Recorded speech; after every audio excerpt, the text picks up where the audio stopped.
Hello, my food service power plant friends. It's Jason Waynes here in Denver, Colorado, with your power plant positivity tip number 28. Forget what you know. Years ago, as our business was growing and we were adding team members to our team, as we were expanding our territory in sales as a manufacturer's representative, there was something else that I found growing in my life. It was the amount of emails that I was trying to keep up with.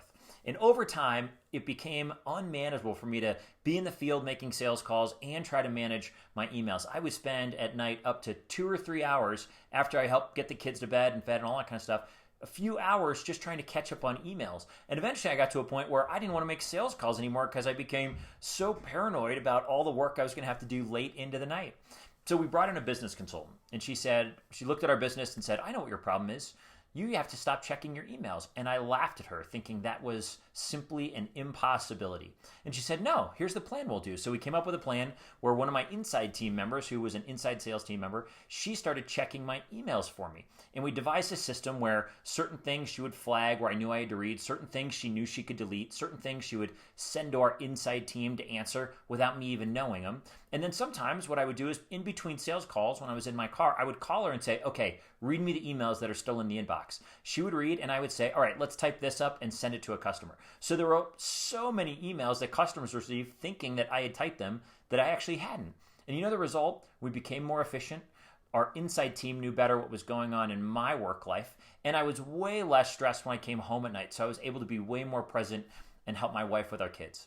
So oftentimes, we think that we need to learn something new in order to grow, in order to advance. And right now, with everything going on, there might be things to learn. You might need to learn digital right now in a whole new way and connect with guys like Rich Malachy or Eric McPherson, people who have been doing digital for so long and have, foundation laid that they can offer to you. But oftentimes, you actually need to unlearn things that you've held as gospel for years, things that you are convinced are the way that business works, the way life's supposed to work, that actually doesn't work any longer. Things that you have held true might no longer be true. So for instance, as an example, let's say there was a person you've called on for years who has always said, "You know what, I don't need your services." Well, now guess what? It's a new world. They might need your services. Reach out and ask. If you have thought forever, we can't sell this type of project digitally. Well, we're learning. So many companies I talk with are learning just how capable they are in a digital world to convey their story and the uniqueness of their product digitally. You might have thought, this is the way the supply chain has always worked, and that can't change.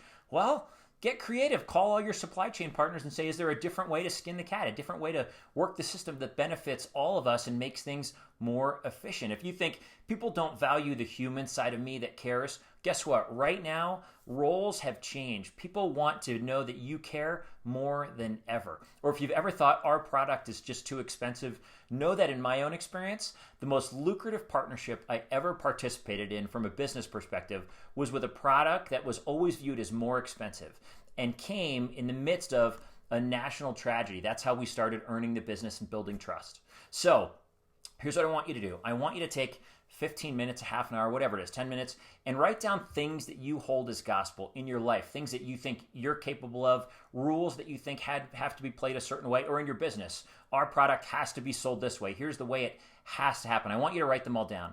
And then what I want you to do is I want you to call at least 2 people. If it's personal, call 2 friends, people you know. If it's in business, call 2 colleagues that you trust that understand the way your industry works and say, "Look, here are things that I've always held to be true, and now I'm just not so sure." Give them those ideas and let them challenge them. You don't want to just do it to yourself because you only have your perspective. You want to get other perspectives that you value where someone could say, "No, you don't actually have to do it that way." There was a story years ago about someone who didn't know certain things and how it helped him win. There was a guy named Cliff Young. Back in 1983, he was in Australia, and they were running an ultra marathon, 543-mile ultra marathon. And the morning the race was going to start, all the runners show up, and most of them are sponsored by Adidas or Nike, and these are professional athletes. And up shows Cliff Young, who's a farmer. He shows up in overalls and work boots, and everyone thought he was going to be a spectator, but nope. He was here and he got his badge and they started running the race. And everyone knew certain things. There was a certain kind of shoes you had to wear and a way to hydrate and eat. And everyone in the race would run for 18 hours and they would sleep for 6. Well, Cliff Young, you see, he had been running his whole life. He grew up pour on a farm, on a 2,000-acre farm. And if storms would come in, he would run around. They couldn't afford horses, so he would run for 2 or 3 days at a time, getting all the sheep where they need to be or whatever it was. And Cliff did not know that that all the runners would sleep for 6 hours at night.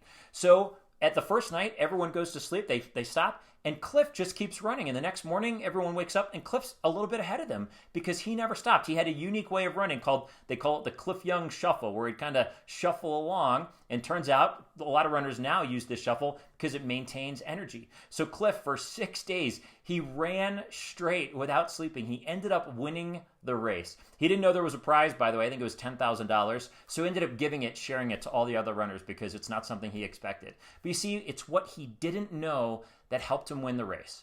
So there might be things that you think you know that you hold as true that it might be time to unlearn. Remember, you've got this. We're always growing. We're always learning. And healthy people, as they're always learning, they're also always finding ways to unlearn things that used to be true that might not be any longer. We've got it together. Have a great day.